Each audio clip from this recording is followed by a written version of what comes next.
আমার নবী নবুয়ত প্রাপ্ত হয়েছে আলমে আরাফা সৃষ্টির প্রথম থেকে, কিন্তু অসংখ্য গাদ্দার দুশমন রসুল এরা বলে 40 বৎসর বয়সে নবুয়ত প্রাপ্ত হয়েছে। এটা মেনে নেওয়ার কথা না। ওই বক্তা আরো বলেছে নবী তো 40 বছর আগে নবী ছিলেন না। জোরে বলে নাউজুবিল্লাহ। তো এই কথা যারা বলে এটা একজন সরকারে মদিনার গাদ্দার দুশমন ছাড়া কেউ বলতে পারবে না যে এখানে আমার আল্লাহ সরকারে মদিনাকে আলমে আরওয়া সৃষ্টি করার পরে সমস্ত নবীদের একসাথ করে বলেছিল, কেউ কালিমুল্লাহ, কেউ সফিউল্লাহ, কেউ রুহুল্লাহ, কেউ হযরতে মুসা কালিমুল্লাহ, কেউ হযরতে ঈসা রুহুল্লাহ হবে। তোমরা সকলে কিতাব পাবে, নবী পাবে, পাওয়ার থাকবে। ইব্রাহিম তোমার কারণে বিশাল মুসলমান জাতি তৈরি হবে। মনে রেখো তোমরা আমার নবী যাওয়ার পরে তোমাদের কিতাব ক্যান্সেল, পাওয়ার ক্যান্সেল, নবুয়তি ক্যান্সেল। আকরারনা, কোরআন বলে আকরারনা, তোমরা স্বীকার করো কিনা? সমস্ত নবীরা আলমে আরোহা রূহের জগতে ডান হাত তুলে বলেছিল আকরার না, আমরা স্বীকার করলাম। আমার আল্লাহ বলে যারা যারা আমার নবীকে স্বীকার করেছে আমি আল্লাহ এদেরকে নবুয়তি দান করলাম। জোরে বলে সুবহানাল্লাহ। ওই দিন যদি আমার নবীকে কেউ অস্বীকার করত তাহলে ওই দিনই নবীয়তের খাতা থেকে তার নামটা কাটা হতো। আমি তাদেরকে বলি আমার নবী যদি 40 বছর আগে নবুয়ত প্রাপ্ত না হয় আমার প্রশ্নের উত্তর দিবা। আদম শফিউল্লাহ বলে আমি যখন দুনিয়ার জমিনে 1000 বছর হায়াত পাওয়ার পরে আমার নিঃশ্বাসটা যাচ্ছে, আমি আমার সন্তান শীষ আলাইহিস সালামকে ডান পাশে বসিয়ে বলেছিল, হে শীষ যতবার তুমি আল্লাহ নামের জিকির করবা ততবার আখির জামানের নবী মুহাম্মদ রাসূলুল্লাহ সাল্লাল্লাহু আলাইহি ওয়াসাল্লামের নাম উচ্চারণ করবা। শীষ আলাইহিস সালাম বলে বাবা কেন কেন, কারণটা কি? হযরত আদম শফিউল্লাহ বলে আমাকে আল্লাহ সৃষ্টি করার পরে জান্নাতে ঘুরতে দিয়েছিল, ফালাম আরা জান্নাতিন নুহুরিল হুরুল আইনি ইসমা মুহাম্মাদিন মাকতুবান আলাই। আল্লাহর কসম আমি জান্নাতে খুঁজে জান্নাতে শাজরাতুল ইয়াকিন নামে একটা গাছ দেখেছিলাম, যে গাছে পৃথিবীর যতটা মানুষ আছে প্রত্যেকটা মানুষের নামে এক একটা পাতা লেখা আছে। ওই পাতাটা জমিনে পড়লে এর নামের উপরে ডিপেন্ড করে আমি তার রুটা কবজ করে আমি প্রত্যেকটা মানুষের নামের পাশে ওই পাতার মধ্যে রাসূলুল্লাহর নাম লেখা দেখলাম। জোরে বলে সুবহানাল্লাহ। আমার সন্তান আল্লাহ নামের সাথে নবী মুহাম্মদের নাম কেন নিবা? আমি জান্নাতে ঘুরলাম, ঘুরে দেখলাম কোটি কোটি হুর গেলমান কেমন জানো? এদের চামড়ার ভিতরে হাড্ডি, হাড্ডির ভিতরে গোশত, গোশতের ভিতরে মগজ। আমি দূর থেকে তাকালে একটা হুরের বাইর থেকে তাকালে মগজ পর্যন্ত স্পষ্ট দেখা যায়, এত কিউট এত সুন্দর। কিন্তু এমন একটা হুর গেলমানের চোখ দেখলাম না যেখানে মুহাম্মদ নাম লেখা দেখি না। জোরে বলি সুবহানাল্লাহ। যারা বলে সরকারে মদিনা 40 বছর আগে নবী ছিল না, আদম শফিউল্লাহ বলে খোদার কসম ওই জান্নাতের প্রত্যেকটা রুমে, প্রত্যেকটা দরজায়, প্রত্যেকটা গেটে, প্রত্যেকটা জানালায়, এমনকি জান্নাত নয় আসমান জমিন আরশ কুরসি লৌহ কলমে যত ফেরেশতা আছে ফালাম আরা আমি একটা এমন একটা জায়গা দেখি নাই যে মাকতুবান মুহাম্মাদান আলাই রাসূলের নাম ছিল না। কসম খোদার নবী যদি 40 বছর আগে নবী না থাকে আমার প্রশ্ন ইব্রাহিম আলাইহিস সালাম বলে আমি যখন কাবা নির্মাণ করলাম, কাবা নির্মাণ শেষ হওয়ার পরে আমি একটা পাথরের উপর দাঁড়িয়ে বলেছিলাম আল্লাহ কাবা নির্মাণ করেছি, আপনি আমাকে কি দিবেন? পুরস্কার, অ্যাওয়ার্ড, যা যা। আমার আল্লাহ বলে যা চাও। ইব্রাহিম আলাইহিস সালাম পাথরের উপর দাঁড়িয়ে বলেছিল কোরআনের ভাষায় রব্বানা ওয়া বাআস ফীহিম রাসূলা। আল্লাহ অট্টালিকা চাই না, মসনদ চাই না, টাকা চাই না, সম্পত্তি চাই না, হীরামণি মুক্তা ডায়মন্ড গোল্ড আর রূপা চাই না। আল্লাহ একটা জিনিস চাই, যেই নবীর কারণে কুল কায়নাত সৃষ্টি হয়েছে, যেই নবীর কারণে আমি ইব্রাহিম সৃষ্টি হয়েছে, কাবা আজকে মক্কা জমিনে স্থাপন হয়েছে, ওই নবীকে আমার বংশের মধ্যে প্রেরণ করুন। আমার আল্লাহ বলে আকবাল তো কবুল করলাম। ইব্রাহিম আলাইহিস সালাম বলে খোদার কসম আমি পাথরের উপর দাঁড়িয়ে মুহাম্মদ নাম নেওয়ার সাথে সাথে আমার পায়ের তলা পাথরটা মোমের মতো গলতে শুরু করলো। আমি লাফ দিয়ে জমিনে নামলাম, পাথর তো নরম হয়েছে, আমার পায়ের চাপ কিন্তু পাথর বুকের মধ্যে দুইটা পায়ের চাপ পড়ে গিয়েছে। আমার আল্লাহ বলে কিরে পাথর, বাংলাদেশে অসংখ্য বাতিল, মাথায় টুপি, মুখে দাঁড়ে, গায়ে পাঞ্জাবি নিয়ে নবীকে আমার মতো বলে, নবীকে ভালোবাসতে জানে না। তুই একটা পাথর মানুষ নয়, আমার নবীকে চিনে গলি পর্যন্ত গিয়েছিস, আবার আমার নবীর প্রেমে ইব্রাহিম খলিলুল্লাহর দুইটা পায়ের চাপ নিয়েছিস। যা পাথর তোর পরে 2024 পর্যন্ত অসংখ্য পাথর আসবে। ওই পাথর গুণা করে করে চট্টগ্রাম আপনি বিভিন্ন টানেলের বিভিন্ন জায়গায় মোজাইক বানাবে, কেউ টাইলস বানাবে, বানাবে, কেউ রাস্তার ধারার কাজে লাগাবে, কিন্তু তুই পাথরকে আমি আল্লাহ এত দামি করব কিয়ামত পর্যন্ত মানুষ তোমাকে সম্মান করবে। আল্লাহ মানে কি? আমার আল্লাহ বলে সেই সম্মানের জায়গায় পাথরটা এখনো আছে। সেটা মক্কা জমিনে আমরা কাবা তাওয়াফ করে 7 চক্কর দেওয়ার পরে মাকামে ইব্রাহিম নামে একটা জায়গা এখনো আছে। যারা আমরা হজ উমরা করতে গিয়েছিলাম ওইখানে ওই পায়ের চাপার এখনো পাথরটা আছে। 2 রাকাত নামাজ পড়ে, কিরে পাথর তুই তো টাইলসের কাজে লাগার কথা, রাস্তার ঢালার কাজে লাগার কথা, মুজাইকে তুই কেন এখানে আসলে? পাথর বলল একমাত্র রাসূলুল্লাহর মহব্বতে আমি যখন গলে গিয়েছিলাম আমার দাম হয়ে গিয়েছে। যারা মক্কায় এসে মদিনায় যেতে চায় না, মক্কায় হজ করে বলে মদিনা যাওয়ার প্রয়োজন নাই, এদেরকে দেখাই দেয় আরে মদিনাওয়ালা নবীর মহব্বতে আমার কদমের নকশা বুকে নেওয়ার কারণে আমি দামি হয়েছি, কাবা তাওয়াফ হয়েছে, তো মদিনায় দৌড় মার। জোরে বলি সুবহান। আমার নবী যদি নবুয়তের 40 বছর আগে নবী নবুয়ত প্রাপ্ত না হয়, তোমার কাছে প্রশ্ন, নবী যখন জন্মগ্রহণ করেছে আব্দুল মুত্তালিব বলে আনা আতুফু বিল কাবা, তখন আমি কাবা তাওয়াফ করছিলাম, হঠাৎ করে দেখলাম কাবা মাকাম ইব্রাহিম পাথর দেখে সিজদার মধ্যে পড়ে গেল। আমি জিজ্ঞাসা করলাম কিরে পাথর, কিরে কাবা, তোমাকে সিজদা করার জন্য মানুষ পাগল, তুমি কেন পাথরকে সিজদা করলা? কাবা বলে আমি চিন্তা করলাম ওই নবী তো আমার নবী সরকার মদিনা, তো আমি কাবার কি উদযাপন করব না রাসূলের মিলাদুন নবী? আমি কাবার জায়গা থেকে তো আমি সরতে পারছি না, তাই আমি রাসূলুল্লাহর প্রেমে যে যুগলে গিয়েছে ওই রাসূলের তাজিমে রাসূলুল্লাহর ওই মহব্বতের পাথর দিকে সিজদা দিয়ে বুঝিয়ে দিলাম আমি হচ্ছি কাবা, আর আমি কাবার, কাবা হচ্ছে মদিনাওয়ালা। জোরে বলে সুবহানাল্লাহ। আমার রাসূল যদি 40 বছর আগে নবুয়ত প্রাপ্ত না হয়, তুমি আমাকে জবাব দিতে হবে। মা হালিমা বলে রাসূলুল্লাহকে যখন মক্কা থেকে আমি তায়েফে নিব, রাসূলকে কোন নিলাম, আমি গেলাম কাবা জিয়ারত করার জন্য। লাব্বাইক আল্লাহুম্মা লাব্বাইক লা শারীকা লাক লাব্বাইক ইন্নাল হামদা ওয়ান নি'মাতা লাকা ওয়াল মুলক লা শারীকা লাক লাব্বাইক বলে আমি 60টি চক্কর দেওয়ার পরে হঠাৎ করে মনে পড়লো কাবার কোনায় একটা পাথর আছে, হাজর আসওয়াদ, একটাবার চুমু দেই আর মক্কাতে আসা হবে কিনা জানি না।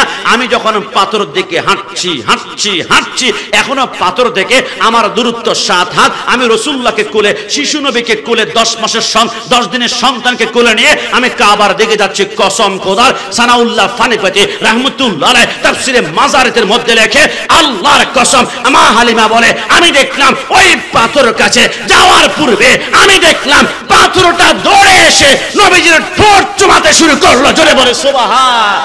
আমার রাসূল যদি 40 বছর পূর্বে নবুয়ত না ঠের যায়, 40 বছর আগে নবুয়ত না পায়, আমাকে জবাব দাও। মা হালিমা বলে রাসূলুল্লাহকে নিয়ে আমি ঘরে চলে গেলাম। এবার 1.5 মাস হওয়ার পরে আমার আশেপাশের রমণীরা বলেছিল হালিমা এত সম্পত্তির মালিক তুমি কিভাবে হয়েছ? কেন বলে হালিমা আজকে 1.5 মাস না 6 মাস পর্যন্ত দেখেছি তোমার ঘরে আলো নাই, কারণ আলো জ্বালাতে হলে চেরাগ লাগবে, চেরাগ লাগলে তেল কিনতে হবে, তোমার টাকা নাই, তেল কিনবে কোত্থেকে আর চারা কিনবা কোত্থেকে? 6 মাস দেখেছি তোমার ঘর অন্ধকার, দিনে তো অন্ধকার, রাতে অন্ধকার, দিনে অন্ধকার, রাতে অন্ধকার। হালিমা তো টাকা তুমি কোথায় পেয়েছো? আরে কি হয়েছে? মা হালিমা কই রমণীরা বলে হালিমা আজকে 1.5 মাস দেখছি তোমার ঘরে রাতের বেলা লাইট তো জ্বলে, আবার দিনের বেলা লাইট জ্বলে, কারণটা কি? মা হালিমা বলে খোদার কসম তোমরা মনে করেছ দুনিয়ার কোন এনার্জি বানাবার টিউব লাইট জ্বালিয়েছি, চেরাগ জ্বালিয়েছি? আরে না, যেই দিন থেকে মদিনাওয়ালা নবী আমার ঘরে আগমন করেছে ওই দিনে আমার ঘরে লাইট লাগাতে হয় নাই, ওই নবীর নূরে আমার ঘরটা আলোকিত হয়েছিল। জোরে বলি সুবহান। রাসূল যদি 40 বছর আগে নবুয়তি না পায় আমাকে তুমি জবাব দিতে হবে। মা হালিমা বলে রাসূলুল্লাহর বয়স যখন 1.5 বছর ছিল আমি রাসূলুল্লাহকে কোলের মধ্যে করে দোলনার মধ্যে আমার ঘরের বারান্দা শোয়াই দিলাম, আমি ঘরে ঢুকে শুইলাম, আমি ঘুমালাম, চোখটা বন্ধ হলো, বাইরে থেকে আওয়াজ আসলো কিয়ামত কিয়ামত কিয়ামত। আমি হালিমা ভয় পেয়ে গেলাম, আমি দৌড়ে ঘরে বের হলাম, আমি দেখলাম আশেপাশের যত সাদিয়া বংশের মহিলারা আছে সবাই কিয়ামত বলে ঘর থেকে টাকা পয়সা অর্থ দিরহাম সব বের করে ফেলে। আমি 2 জন রমণীকে বললাম পাগল হয়ে গিয়েছ, কিয়ামত কেন বলো? ওই 2 জন রমণী বলেছিল হালিমা কিয়ামত আমাদেরকে পাগল বলবি না, একটু আসমানের দিকে তাকা না। মা হালিমা আসমানের দিকে তাকানোর সাথে সাথে থরথর করে কাঁপতে শুরু করলো। হালিমা কি হয়েছে? মা হালিমা বলে আমি দেখলাম আসমানের চাঁদটা একবার দক্ষিণে লাফ মারে, একবার পূর্বে লাফ মারে, একবার পশ্চিমে যায়, একবার উত্তরে যায়। আমি বুঝে ফেললাম চাঁদ যেহেতু লাপালাপি করে আসমানের, কিয়ামত হয়ে যাবে, লা শাক্কা ফি, কোনো সন্দেহ নাই। আমি হালিমা দেরি না করে এখন আমি নিজেও কিয়ামত বলি। আমি ঘরে ঢুকলাম, আমার অলংকার, আমার টাকা, আমার পয়সা, আমার দেরহাম সব বের করলাম। সর্বশেষ আমার ওযু করার জন্য একখানা লোটার পানি ছিল। ওই লোটা এবং পানি সহ যখন আমি বের করতে পারলাম, রাসূলুল্লাহর দুলনার পাশ দিয়ে আস্তে আস্তে হঠাৎ করে আমার ডান চোখটা রাসূলুল্লাহর চেহারা মোবারকের দিকে গেল। খোদার কসম, আমি দেখলাম রাসূলুল্লাহ চিত হয়ে শুয়ে আছে, আর একটা আঙ্গুল আসমানের দিকে তাক করে আছে। রাসূলুল্লাহর আঙ্গুলটা যখন দক্ষিণ দিকে যায়, চারটা দক্ষিণ দিকে চলে যায়, উত্তর দিকে গেলে চারটা উত্তর দিকে চলে যায়। রাসূলুল্লাহর আঙ্গুল পশ্চিম পূর্ব দিকে যায়, চাঁদ পূর্ব দিকে চলে যায়। ওই মা হালিমা চিৎকার করতে লাগলো, আরে সাদিয়া বংশের মহিলারা, তোমরা মনে করেছো আসমানের চাঁদ লাফালাফি করে কিয়ামত হবে? আরে না, আরে না, আরে না, চাঁদ লাফালাফি করে, কিন্তু রিমোট তো হচ্ছে আমি হালিমার বারান্দায়। চিৎকার মেরে বলি সুবহান। রাসূল যদি 40 বছর আগে নবুয়ত না পায়, আমাকে তুমি জবাব দিতে হবে। সরকারে মদিনা দুনিয়ার জমিনে অসংখ্য মুজিজা প্রকাশ করেছে, তাহলে স্পষ্ট বোঝা গেল সরকারে মদিনা নবুয়ত প্রাপ্ত হয়েছেন সৃষ্টির শুরু থেকে। 40 বছর বয়সে নবুয়ত প্রকাশ হয়েছে। জোরে বলে সুবহানাল্লাহ। আমার আল্লাহ বলে এইখান থেকে ঈমানদার বেঈমান সৃষ্টি হবে। যারা 40 বছর আগে নবী মানবে এরা হচ্ছে ঈমানদার, আর যারা বলবে 40 বছর আগে নবী ছিল না এরা বেঈমান। ডান হাত তুলে বলো ঠিক কি না? আসুন ওই নবীকে আমরা মোহাব্বত ভালোবাসায় হৃদয় স্থান দিব, মাকামে মুস্তাফার হৃদয় স্থান করব, এবং রাসূল 40 বছর আগে নবুয়ত প্রাপ্ত হয়েছে এই আকীদা নিব। নেইমার, মেসি, রোনালদো আমাদের আদর্শ নয়, আমাদের ফলো করার মানুষ নয়। আমাদের ফলো আদর্শের মানুষ হচ্ছে একজন। লাকাদ কানা লাকুম ফি রাসূলিল্লাহি উসওয়াতুন হাসানা। বাংলাদেশের একজন নায়ক, 6 ফুট 2 ইঞ্চি, সুন্দর চেহারা, তাকে দেখলে অনেকে সুপারস্টার বলেন। কসম খোদার, মুসলমানদের সুপারস্টার দুনিয়ার কোনো কিউট মানুষ হতে পারে না। যাকে সুপারস্টার বলেছেন আপনি দেখবেন এর চেহারা নষ্ট হয়ে গেলে আপনি তাকে সুপারস্টার মানবেন না, এর হাত ভেঙে গেলে সুপারস্টার মানবেন না, এই যদি 3টা 4টা বিবাহ করে কলঙ্কের দাগ পড়ে সুপারস্টার মানবেন না। কিন্তু এমন একজন ব্যক্তি, এমন একজন মানুষ, এমন একজন সাইয়্যিদুল মুরসালিন আছে যিনি হচ্ছেন মুসলমানদের একমাত্র সুপারস্টার। তিনি হচ্ছেন মদিনা ওয়ালা নবী। ডান হাত তুলে বলো ঠিক কি না?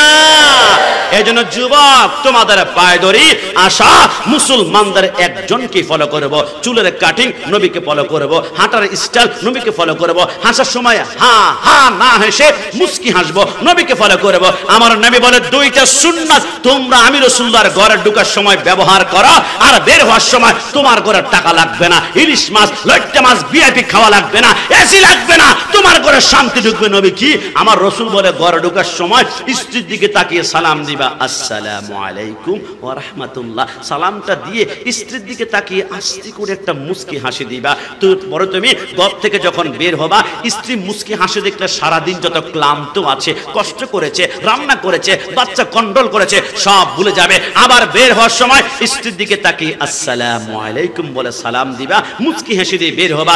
ঢুকতো 2টা সুন্নাত ঢুকিয়েছ, বের হতো 2টা সুন্নাত দিয়েছ। আমি রাসূল তোমার ঘরের শান্তির জিম্মাদার হয়ে গেলাম। যদি বলে সুবহান। মুস্কি হাসি এখন আমাদের ঘরে নাই। সানহারা পটিয়া কসমেটিক্স দোকানে মুস্কি হাসি পাওয়া যায়। খালাম্মা কেমন আছেন? ভাবি কতদিন আপনাকে দেখি না, আপু আপনি এতদিন হাসেন না কেন? কত মুস্কি হাসি, কিন্তু ঘরে গেলে মেজাজ করা, হলুদ কেন বেশি, মরিচ কেন কম, লবণ কেন বেশি, বাচ্চা কন্ট্রোল করতে পারে না।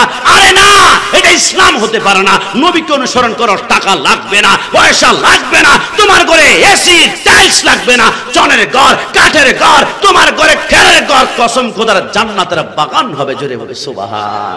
এই জন্য লাকাদ কানা লাকুম ফি রাসূলিল্লাহি উসওয়াতুন হাসানা, মুসলমানদের একমাত্র সুপারস্টার মদিনা ওয়ালা। এই জন্য আমি কি 10 থেকে 15 মিনিট বাড়তি কথা বলে ফেলেছি, সাবজেক্টটাকে ক্লোজ করেছি। আপনারা কি আমার উপর কষ্ট পেয়েছেন? আপনারা কি আমার উপর রাগ করেছেন? আশিকে রাসূল পেলে আসলে মাইক ছাড়তে মন চায় না। এই জন্যে মাইক ধরলে কতক্ষণ যে কথা বলবো, আশিকে রাসূলের রেসপন্স পাগল পারা হয়ে যায়। কারণ আপনাদের সাথে আমার রক্তের সম্পর্ক নাই। কথাটা যেমন ক্লিয়ার, তবে রক্তের সম্পর্কের চাইতে একটা দামি সম্পর্ক সবার সাথে আছে, আর এটা হচ্ছে ঈমানি সম্পর্ক। জোরে বলে সুবহানাল্লাহ।